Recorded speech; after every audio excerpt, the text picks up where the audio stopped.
आमा, ए आमा, के तिमी मसँग रिसाएकी हो? के तिमी मसँग नबोल्ने? ढिलो उठ्दा किचकिच के अब नगर्ने? अराएको काम नगर्दा झाडु लिएर नलखेट्ने?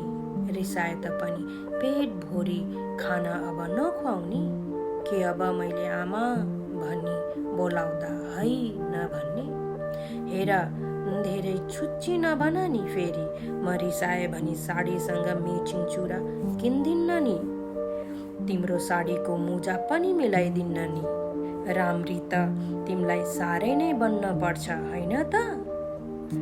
ए बाबा, बाचा गरिसके त। अब गाउँ डुल्न जाँदिन, तिमीले भनेको सबै कुरा मान्छु नि त। आमा, ए आमा, के तिमी मसँग साँच्चै रिसाएकी हो? अब मसँग बोल्दिनौ? के मलाई माया पनि गर्दिनौ? आमा, के अब घर कहिले नफर्किने गरी गएकी हौ?